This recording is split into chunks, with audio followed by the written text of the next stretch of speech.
Praise the Lord. विषय है जिनको संसार कड़वा लगता है वो ही 100% फल लाएगा। आइए प्रिय हम प्रार्थना करें। पवित्र सेनाओं की हो परमेश्वर, तेरा धन्यवाद करते हैं एक बार फिर से प्रभु जी, हमारे जीवन में अवसर दिया, तेरे वचन को सीखने के लिए आए हैं प्रभु जी। हमसे बोल और बातचीत कर पवित्र आत्मा, आप ही हमारे टीचर, आप ही हमारे सिखाने वाले हैं। वचन की भेद को, गहराई को सिखाने में मदद कर और हर एक भाई बहन की बुद्धि को खोल दे प्रभु, ताकि इन वचनों को भली भांति सीखने पाए, समझने पाए। दुआ यीशु मसीह के पवित्र नाम से मांगते हैं, आमीन। विषय है जिनको संसार कड़वा लगता है वही 100% फल लाएगा। आइए प्रिय हम वचन में जाते हैं। निर्गमन की किताब 12 अध्याय उसके 8 वचन।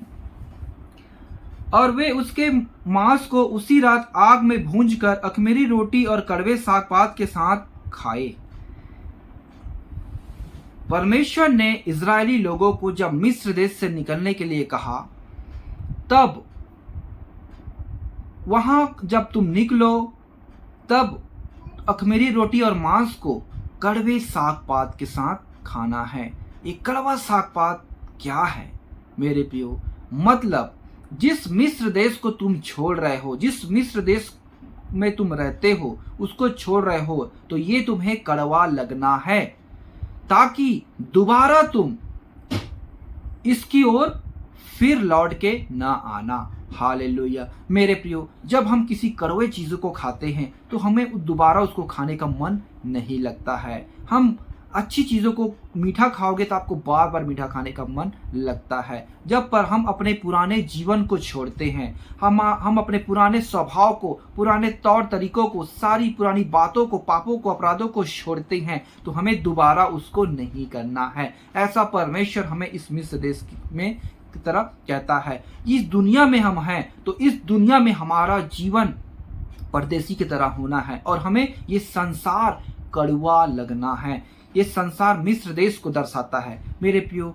और परमेश्वर ने लाल समुद्र में पार होकर उनको लेकर गया। लाल समुद्र हमें बपतिस्मा को दर्शाता है। हम लाल समुद्र में जब डूबकर उन्होंने पार हुआ, हमने बपतिस्मा लिया, हमारे सारे अपराध, सारे पाप, हमारे सारे पुराने सोच विचार, पूरे सब क्या हो गया? उस समुद्र में चला गया और हम क्या बन गए? एक नई प्रजा और नए बन गए हैं। अब हमारा सोच, हमारा व्यक्तित्व, हमारा विचार परमेश्वर के अनुसार होना है, स्वर्ग की ओर लालसा करते हुए आगे बढ़ना है। लेकिन बहुत से ऐसे मसीह भाई बहन हैं जिन्होंने बपतिस्मा तो ले लिया और आगे मसीह तो कहलाते हैं, लेकिन अभी भी उनका सोच, उनके जीवन में मिस्र देश ही राज्य कर रहा है और अभी भी वो लाल समुद्र में तैर रहे हैं। अभी तक वो आगे बढ़ नहीं पाए हैं। हालेलुया मेरे प्रियो, हमें मिस्र देश से निकलना है, कनान की ओर जाना है। क्योंकि अगर आप इस मिस्र देश की तरह सोचते रहेंगे, समझते रहेंगे, तो आपको मालूम होगा उस जो सफर था 21 दिन का, परमेश्वर ने उसे 40 साल तक उनको उस जंगल में घुमाया। और जिन्होंने उस पुराने मिस्र देश की बातों को सुना और जाना और समझा और उसी के ओर फिरते थे, उन लोगों को किसी को परमेश्वर ने कनान में पहुंचने नहीं दिया। कालेब और यहोशू को और उनकी जो पीढ़ी को, जिन्होंने मिस्र देश के बारे में कुछ नहीं जानते थे, लेकिन जो जानते थे उन्होंने बुड़बुड़ाते थे। उन हर एक बुड़बुड़ाने वाले को परमेश्वर ने कनान मरुभूमि में सत्यानाश कर दिया, किसी को कनान में पहुंचने नहीं दिया। आप ध्यान से सुने, ध्यान से समझे, आपके कान हो तो आप सुन ले, क्योंकि परमेश्वर का वचन कहता है मेरे प्रियो, हमें 100% फल लाना है। हालेलुया 30% से काम नहीं चलेगा, 60% से काम नहीं चलेगा, हमें 100% फल लाना है, क्योंकि हमें मिस्र देश कड़वा लगना है, तभी ये हमसे होगा। आइए हम आगे वचन देते। पहला यूहन्ना 2 अध्याय उसके 15 वचन में, तुम न तो संसार से और न संसार में की वस्तुओं से प्रेम रखो। यदि कोई संसार से प्रेम रखता है तो उसमें पिता का प्रेम नहीं। हालेलुया परमेश्वर का वचन कहता मेरे प्रियो, संसार से तुम प्रेम ना रखो। अगर तुम संसार से प्रेम रखते हो तो पिता का प्रेम तुम में नहीं हो सकता। हालेलुया, क्योंकि कोई भी दो स्वामी की सेवा नहीं कर सकता, या फिर एक से वो मिला रहेगा, एक से बैर करेगा। तुम परमेश्वर और इस संसार दोनों से प्रेम नहीं रख सकते। मेरे प्रियो, हमें अपने आप को जांचना है। परमेश्वर का वचन कहता है हमें 100% फल लाना है। और हम क्या करते हैं, संसार से प्रेम रखते हैं, संसार की चीज़ों को प्रेम करते हैं, अपने गाड़ियों को, अपने धन दौलत को, अपने घर को, अपने ज़मीन को, अपने सारे चीज़ों को प्रेम रखते हैं। इस दुनिया से हमें अच्छा लगता है ये दुनिया, लेकिन हमें क्या कर लगना है, हमें ये संसार, ये दुनिया कड़वा लगना है। पिछले सदी के लोगों को कड़वा लगता था, तभी उन्होंने सारी चीज़ों को छोड़ दिया और वो सिद्धता की ओर आगे बढ़ने पाए। परमेश्वर का वचन हमें ऐसी शिक्षा देता है प्रियो, हमें 100% फल को लाना है। अगला है लूका रचित सुसमाचार 9 अध्याय उसके 23 वचन।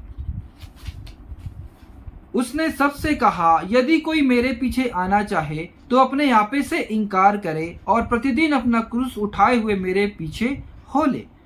हमें यीशु मसीह कहता है, यदि कोई मुझसे प्रेम रखता है, मेरे पीछे आना चाहता है, तो अपने आपे का इनकार करे। हमें मेरे प्रियो, संसार तो दूर की बात है, हमें अपने आप का इनकार करना है और अपना क्रूस को उठाना है। जैसे मसीह यीशु क्रूस को उठाया, वैसे ही हमें इस संसार में क्या होगा, कलेश होगा। हमने अपना जीवन प्रभु यीशु मसीह को दिया है, तो हमें अपने आप का इनकार करना है। हमारा स्वभाव मरा है उस बपतिस्मा के द्वारा, हमारे पुराने मनुष्यत्व मर गए हैं, हम नए जीवन की सी चाल चल रहे हैं, लेकिन हम अपने आप को अभी भी लेकर उठाए चल रहे हैं कि मैं कुछ हूँ, मेरा नाम कुछ है, मैं इस दुनिया में कुछ हूँ।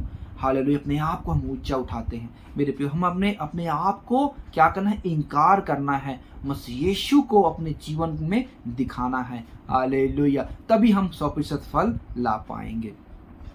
आगे लूका रचित सुसमाचार 14 अध्याय उसके 26 से 33। यदि कोई मेरे पास आए और अपने पिता और माता और पत्नी और बच्चों और भाइयों और बहनों वरन अपने प्राण को भी अप्रिय न जाने, तो वह मेरा चेला नहीं हो सकता। और जो कोई अपना क्रूस न उठाए और मेरे पीछे न आए, वह भी मेरा चेला नहीं हो सकता।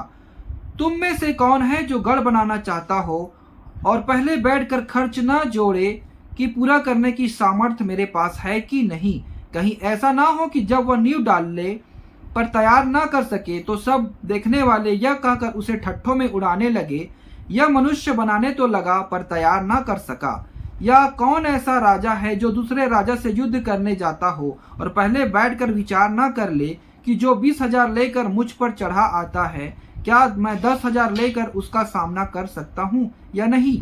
नहीं तो उसके दूर रहते ही वह दूतों को भेजकर मिलाप कराना चाहेगा। इसी रीति से तुम में से जो कोई अपना सब कुछ त्याग न दे, वह मेरा चेला नहीं हो सकता।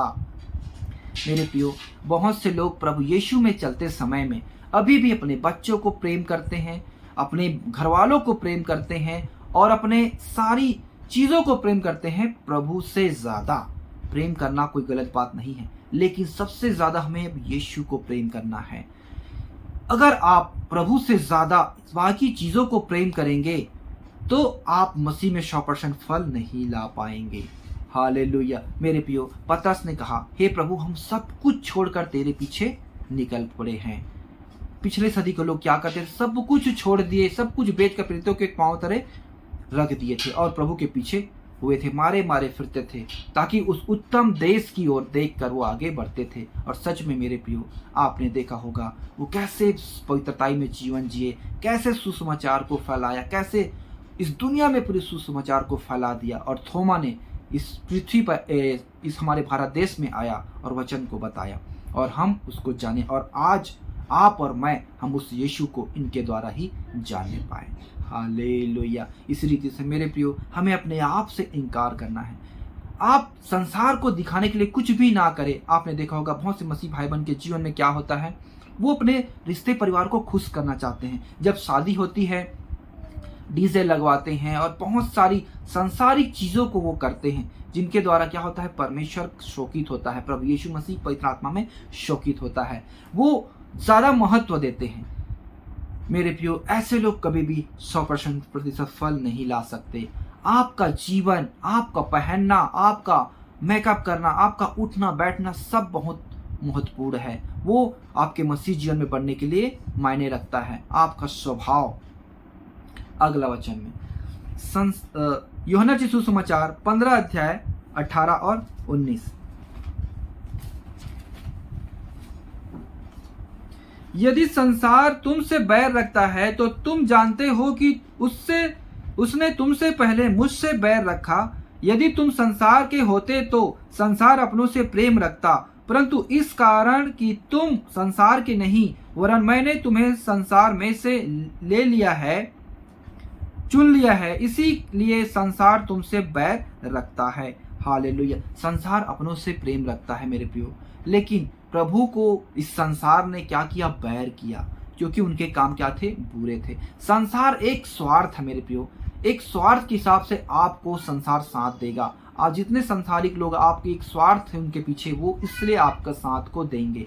सरकार भी जब आप उसके आप काम के हैं तभी आपका साथ देगा, और अन्यथा आपका साथ नहीं देगा। एक समय ऐसा आएगा आपको यीशु मसीह के नाम में मेरे प्रियो हर एक संसार के लोग आपको क्या करेंगे? तिरस्कार करेंगे, आपको कुछ सुविधाएं नहीं देंगे, आपको बहुत दुख देंगे, पीड़ाएं देंगे, आपको आपकी जगह से निकाल देंगे, आपको लूटेंगे, आपको बहुत तंग करेंगे यीशु मसीह के नाम में। इसीलिए परमेश्वर ने कहा है कि मैंने तुम्हें संसार से चुन लिया। यीशु मसीह कहता है संसार अपनों से प्रेम रखता है। अगर आप संसारिक रीति से चलते हैं तो संसार आपको प्रेम रखेगा। हालेलुया। अगर आप भक्ति के साथ जीवन बिताएंगे मेरे प्रियो, आपको संसार शत्रु मानेगा, दुश्मन मानेगा। इसीलिए वचन में कहा है जिनको संसार कड़वा लगता है वही 100% फल लाए। इसीलिए प्रभु ने कहा मिस्र देश तुम्हें कड़वा लगना है, जिनको संसार कड़वा लगेगा वही 100% फल को लाएगा। अगर आपको संसार अच्छा लगता है मेरे प्रियो, आप कभी भी 100% फल नहीं ला सकते, आप धोखे में हैं, आप 100% फल नहीं ला सकते, क्योंकि आप प्रभु का चेला हो ही नहीं सकते। क्योंकि मेरे प्रियो परमेश्वर का वचन है हमें संसार कड़वा लगना है, जो कि यीशु मसीह का मांस और लहू हमको खाना और पीना है। हालेलुया। उसके वचन को पढ़ना है, क्योंकि हमें यीशु मसीह की ओर आगे ताकते हुए बढ़ना है। जैसा हमारा यीशु मसीह जहां मैं हूं वहां तुम भी रहोगे। पिछले सदी के लोग कैसे क्रूस उठाकर चले, कैसे इतनी सारी चीजों को सुना, अपनी बदनामी को, अपनी उस इज्जत को तबाह कर दिया। हालेलुया। लेकिन आप क्या चाहते हैं? इसी संसार में अपना इज्जत चाहते हैं, अपना नाम चाहते हैं, अपना रुतबा चाहते हैं। मतलब अगर ऐसा चाहने वाले कभी भी 100% फल नहीं ला सकते। पौलुस प्रेरित कहता है मैं मसीह की उत्तमता को जानने के कारण अपने को कूड़ा समझता हूँ, अपनी सारी फायदे की चीजों को हानि समझता हूँ। हालेलुया। उनके पास मसीह में आने से पहले कितना अच्छा जीवन था, शास्त्रियों का शास्त्री था, फरीसी का फरीसी था। हालेलुया। उसको किसी भली वस्तु की घटी नहीं थी। जब वो मेरे प्रिय मसीह में आगे बढ़ता है तब सारी चीजों को जान जाता है। हाँ, ये सही जीवन नहीं है, लेकिन प्रभु ने जो बताया है वो सच्चा है, इसलिए उस राह पे वो चलता है। और आप 12 चेलों की जीवन आप जानते हैं, उनका अंत कैसे हुआ, परमेश्वर ने कैसे उस सिद्धता की ओर आगे बढ़ने पाए। हालेलुया। क्योंकि हमारा देश मेरे प्रियो स्वर्ग है, हमारा देश एक उत्तम देश है। हम इस संसार में क्या है? परदेसी हैं। इस संसार हमें क्या लगना है? कड़वा लगना है, तभी हम 100% फल ला पाएंगे। परमेश्वर इस वचन के साथ सबको बहुत आज से आशीष दे। God bless you.